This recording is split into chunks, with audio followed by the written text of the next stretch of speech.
Avec nous, comme annoncé, notre second invité de ce soir, Étienne Iwalamina. Bonsoir.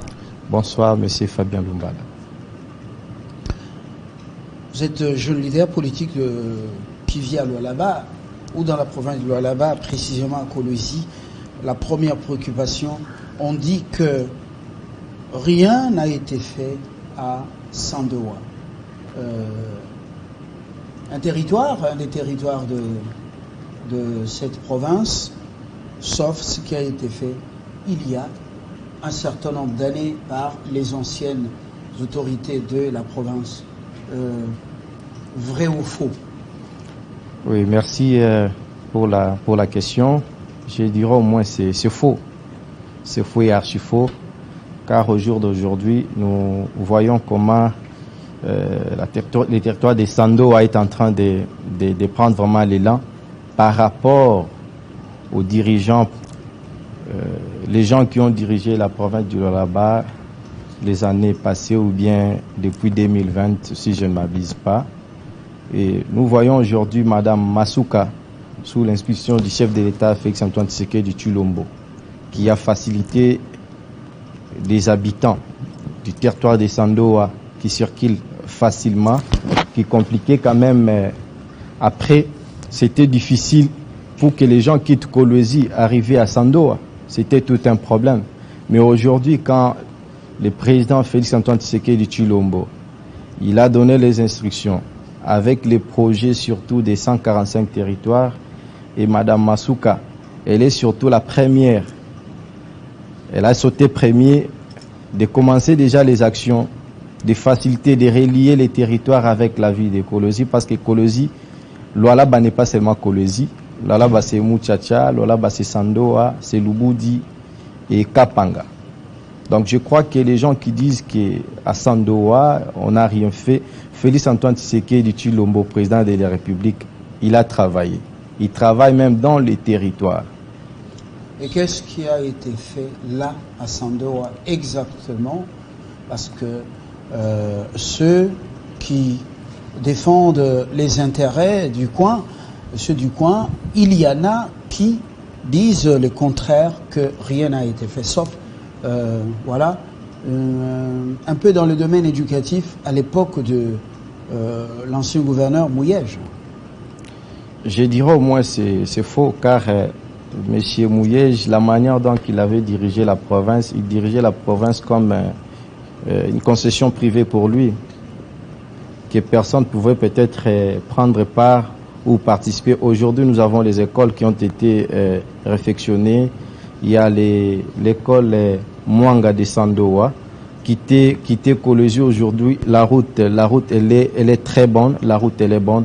Surtout, là, nous sommes à Sandoa. Là, c'est à Sandoa. Oui. Donc, vous pouvez quitter de Kolwezi. Il y a des bis là. Vous quittez Kolwezi, arrivez à Sandoa, vous allez faire presque toute une journée. Mais à l'époque, quand M. Mouyej était gouverneur, vous pouvez faire peut-être au-delà d'une semaine. Mais je crois que en terre. En terre battue, bien sûr. En terre bâtie qui facilite quand même la population de Sandoa de prendre quand même leurs histoires agricoles, de venir avec ça quand même à Kolwezi, voilà. Et pour essayer ça, quand même de vendre. Au niveau de la communication, oui, voie routière. Voie routière, oui. Sur le plan éducatif, qu'est-ce qui a été fait? Sur le plan éducatif. Qui démontre que ces gens n'ont pas raison, ils parlent de la fausseté. Sur le plan éducatif, il y a des écoles. Il y a des écoles qui ont été réfectionnées. Il y a aussi, parce que là-bas, il y a un problème de forage, les problèmes d'eau, mais c'est Fabien. Il y a des forages que le gouvernement provincial que dirige Madame Fifi, elle a quand même mis en place pour que la population de Sandoa quand même se sert avec de l'eau. Parce que qui dit le peuple d'abord, il faut de l'eau, il faut l'électricité, il faut avoir une bonne route, il faut quand même des bonnes écoles. Parce que voilà quand même des parquets, maison tribunal de Sandoa, qui est en train d'être quand même réfectionné par le gouvernement provincial. Je dirais au moins ce sont des gens qui sont en perte de vitesse, qui prétendent quand même être dans l'union sacrée, mais qui combattent l'un ou bien l'une des leurs de l'union sacrée. S'attaquer au gouvernement provincial, c'est s'attaquer directement au président de la République. C'est pas n'importe qui a fait cette observation, c'est quand même une ministre au niveau du gouvernement central. A-t-elle tort, Madame Kainda? Je dirais, elle ne peut pas avoir tort, tout comme elle a tort, par rapport d'abord à ses propos. Ce n'est pas du tout normal, parce qu'aujourd'hui, si elle a constaté que ça n'a pas marché, mais ce n'est pas son rôle, elle n'est pas députée, ce sont des députés nationaux peut-être qui peuvent interpeller les gouverneurs en place. Mais elle, en tant que ministre de portefeuille, qu'est-ce qu'elle a pu faire d'abord dans son ministère? En tant que gérante, la patronne, elle gère aujourd'hui le ministère de portefeuille. La SNCC est en train d'être pataugée. La GECAMIN même ni été la sagesse du président de la République de mettre quand même le DG Fabien Moutambre à la tête de la SNCC, qui fait quand même aujourd'hui que la SNC puisse prendre quand même de l'ampleur. Mais quant à elle, nous ne voyons pas ce qu'elle est en train de faire. Elle est native. Vous n'avez pas vu la mobilisation religieuse au stade prier en faveur de la nation? Mais c'est Fabien Lumbala. Je dirais au moins, aujourd'hui, au Lualaba, nous avons, nous, l'IDPS, parce que je suis cadre de l'IDPS et communicant du chef de l'État, nous sommes fiers de cette dame, femme forte. Elle travaille selon la vision du chef. Parce que aujourd'hui, parler du chef de l'État au Lualaba, c'est pas facile. Quelle mobilisation? La première personne à initier cette prière-là, après le chef de l'État, c'est l'excellence Madame Fifi Masuka. Elle a initié, c'était le 30 juin. C'était le 30 juin, à Colosie. Elle avait réuni toutes les églises. Je comprends que Madame Adèle, l'excellence, elle est vraiment en perte de vitesse parce qu'elle sait, elle est ministre des portefeuilles, elle a des compétences vraiment en elle-même parce que nous ne voyons pas les avancées significatives de son ministère. Arriver à organiser une prière en faveur de l'FRDC, moyennant les billets, de faire cette mobilisation, mais la première personne à initier, c'est Madame Fifi. Elle avait fait sa colosie. Lorsque nous rentrons à Sandoa, parce qu'il faut qu'on boucle, on ferme la parenthèse pour ce qui concerne Sandoa ce soir,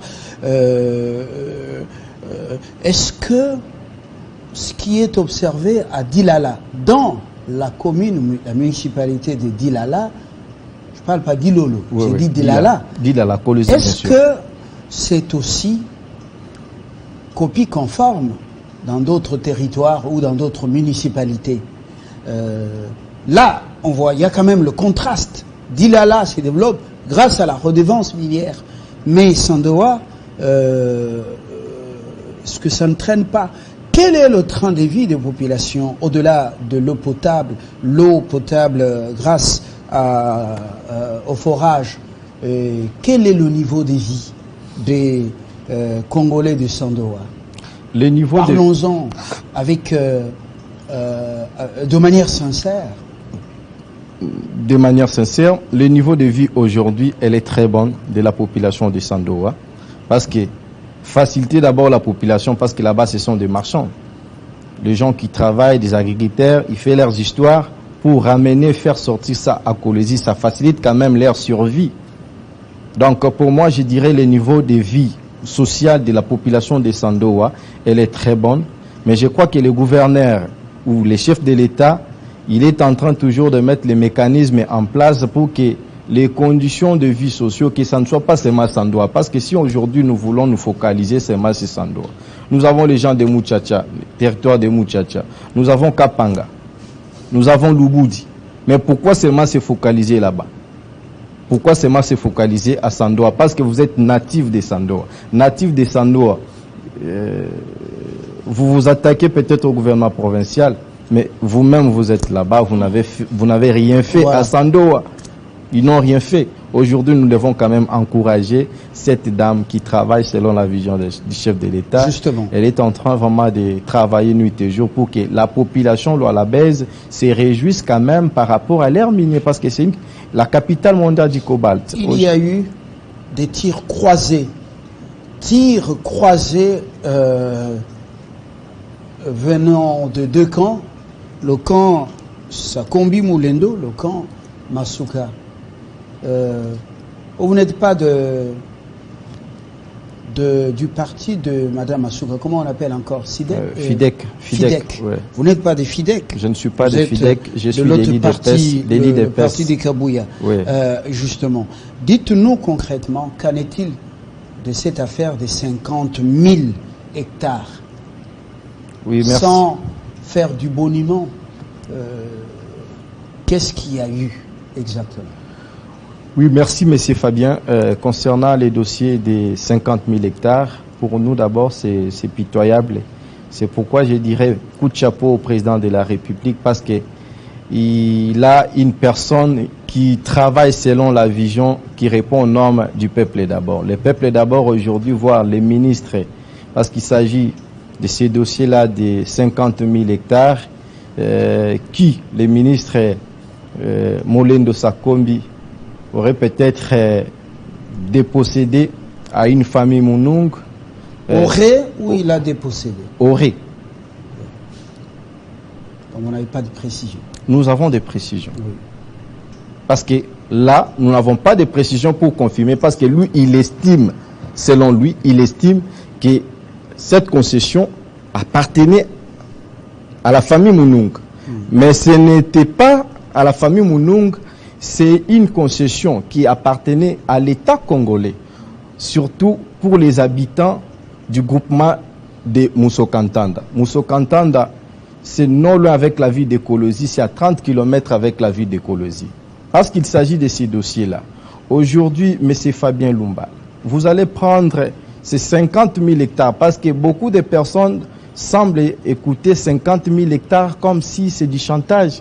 Or, c'est tout un problème. Aujourd'hui, nous voyons à l'est de notre pays où les vaillants militaires de l'FARDC, les présidents de la République qui ne veulent même pas qu'une portion des terres soit quand même attribuée aux expatriés. Mais prendre 50 000 hectares, prenons d'abord la superficie de la République démocratique du Congo.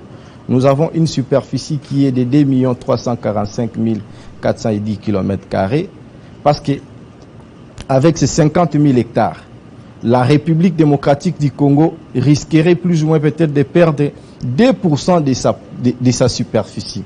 Comment cela? Vous allez prendre ces 2 345 410 km², vous multipliez fois 500, et vous avez déjà, vous prenez ça sur 500, multiplié par 100, vous avez quelque chose de 2,13 que la RDC allait perdre.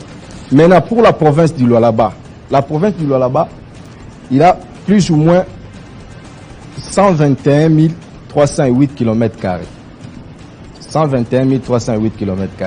Et dans ces 321 008 km², la province elle-même, allait perdre quelque chose de 4,12 de sa superficie.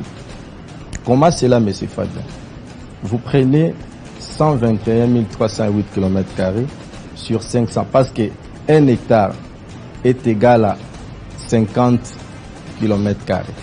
Vous les multipliez sur 100, vous les multipliez fois 500, et vous avez déjà donc vous prenez 121 308 km² sur 500, multiplié par 100, vous avez déjà ces pourcentages que la province allait perdre. Madame Masuka, quand elle a vu comme ça, elle s'est dit non, ça ne peut pas passer, parce qu'elle a empêché juste les détracteurs qui voulaient prendre cette concession et remettre à une famille, parce que le groupement de Moussokantanda a plus ou moins 100 000 habitants.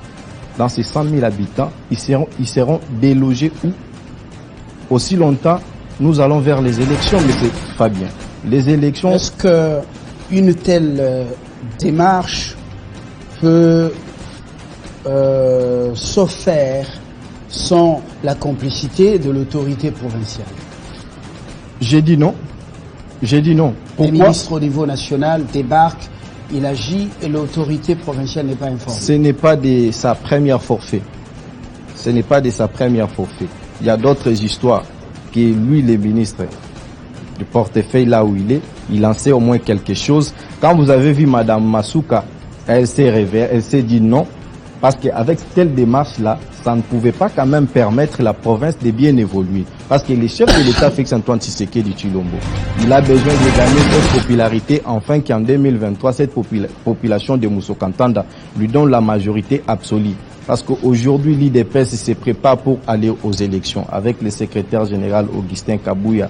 Et surtout, la mobilisation déjà, elle est intacte. Voilà, nous sommes obligés d'atterrir par ce dernier point.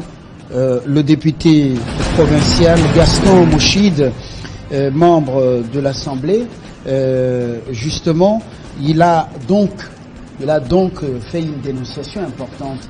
Vous êtes au courant? Je ne suis pas au courant. Concernant l'affaire de Kanyama Kasese. Cette affaire Kanyama Kasese, il y a à boire et à manger, surtout les détracteurs qui veulent juste diaboliser. Je ne pense pas que les députés provinciaux Gaston Mouchid peuvent quand même entreprendre telle démarche parce que c'est juste les ennemis. Les députés Gaston Mouchid, ce sont eux qui ont fait à ce qu'aujourd'hui M. Mouyej, suite à sa mégestion de détournement de 369 millions, qu'il puisse mettre M. Mouyej à l'écart de la province. Ce sont juste les ennemis qui veulent s'aimer que non, il y a eu cette affaire-là de Kanyama Kasese. Je dis, ça n'a même pas d'impact. C'est juste créer peut-être la cacophonie entre l'excellence Masuka avec les députés provinciaux.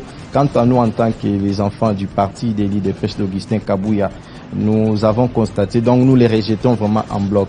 Ça n'a pas vraiment d'impact, monsieur Fabien. Je vous remercie, Étienne Walamila. Vous êtes un jeune leader politique, vous faites partie du parti de la 11e rue, oui, aussi, 10e rue, Lémété, que dirige actuellement Augustin Kabouya comme secrétaire général. Depuis le départ du maître nageur.